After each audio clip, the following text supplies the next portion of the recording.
Halo teman-teman, saya akan membahas salah satu pertanyaan yang sering dikhawatirkan atau terbenak di pikiran mahasiswa semester akhir. Habis lulus kuliah lalu apa? Apakah akan Anda menjadi pengangguran atau menjadi pengacara? Pengangguran banyak acara? Mari kita simak berikut ini aja ya. Jadi pada zaman sekarang tuh banyak orang berpikir ya kan, fungsinya kuliah itu apa sih? Kuliah itu kayak kuliah, kerja bagus, hidup nyaman. Padahal kenyataannya banyak orang habis lulus kuliah itu apa? Ya pengangguran. Banyak juga yang tidak bekerja sesuai dengan bidangnya atau jurusannya.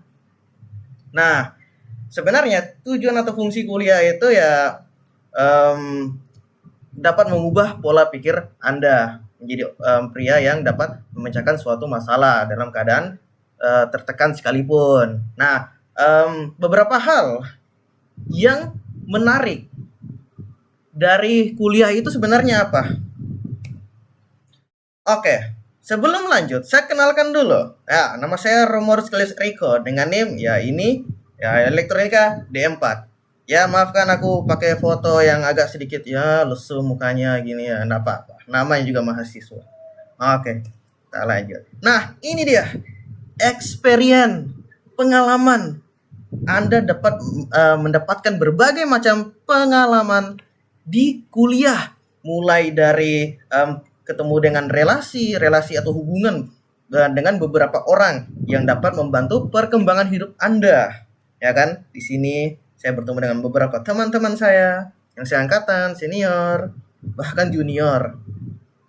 Nah, di sini Anda akan di kuliah Anda akan diberikan berbagai macam mata kuliah, bahkan dengan prakteknya sekalipun yang dapat menangkas skill Anda atau menambah skill baru. Seperti ini adalah mata kuliah tentang kayak kontraktor begitulah ya. Kayak ya rangkaian listrik gitu. Ini gua ya telah hiraukan aja muka ini. Agak memalukan dikit ya. Nah, lihat ini. Lihatlah. Muka muram, tapi jangan dilihat mukanya. Lihat yang ada di tangannya, bro. Damn. Banyak banget ini. Ya, bukan bermaksud pamer sih, tapi ini untuk mengundang atau membuat teman-teman berpikir bahwa yang terpenting dari kuliah ya experience, pengalaman.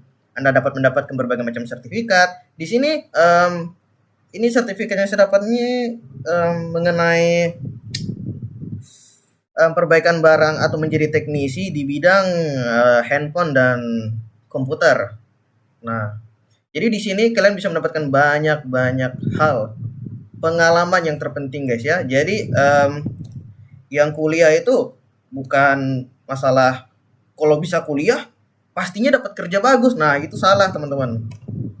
Itu tergantung dari rezeki teman masing-masing juga dan usaha teman masing-masing juga. Ya, jangan malas lah intinya.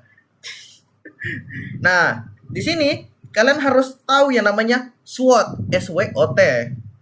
Nah, apa kepanjangannya? S, strength, kekuatan, W, weakness, kelemahan, orientation, keuntungan, dan ya ini teh ya kayak semacam traits atau kayak semacam halangan yang Anda bisa hadapin. Apa yang Anda dapatkan semacam kuliah gini ya, maaf aku pajang foto kayak gini ya agak sedikit biar dramatis gitulah. Oke, jadi SWOT ini sangat penting agar apa? Supaya ini adalah cara melihat dirimu secara jujur, supaya kamu tahu harus maju kemana. Bayangin Anda habis lulus, Anda menjadi pejuang tanpa weakness. Wah, OP bro. Nah, jadi sini ada namanya strength, kekuatan. Ini kekuatan gue ya. Yaitu gue punya pengalaman magang servis HP dan komputer, dan aku paham dasar-dasar elektronika dan mikrokontroler. Jadi itu menjadi salah satu kekuatan yang gue dapatkan dari kuliah dan jurusan gue. Nah, ini weakness itu kelemahan gue, yaitu belum punya spesialisasi. Ya begitulah. Walaupun aku sudah pernah pengalaman magang, tapi nggak sampai spesialisnya juga. Jadi masih tahap-tahap dasar dan kadang kurang konsisten guys ya. Ya benar, baiklah. Kurang konsisten, bahaya banget nih. Ya, nggak boleh, Cok. Kita harus konsisten nih di dunia ini ya.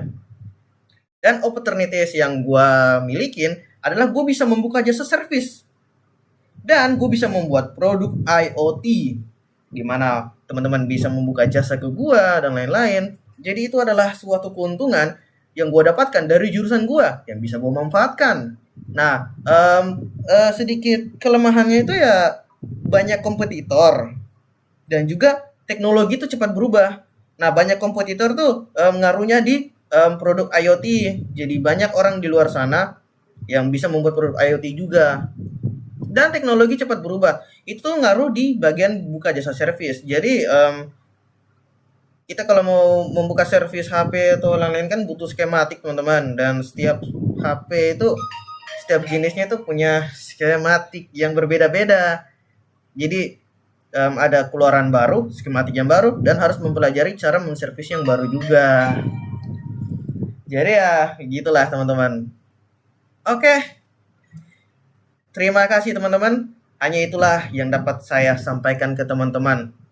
Jadi teman-teman yang baru mau kuliah, yang menonton video ini baru mau kuliah, ya capailah pengalaman yang sangat banyak. Dan bagi teman-teman yang mau lulus kuliah, yang bingung, jangan khawatir, ikuti aja SWOT ini. Kalian harus tahu apa yang kalian sudah dapatkan dari tempat kuliah dan kalian harus bisa menggunakannya. Jadi, see you in the next video. Bye-bye.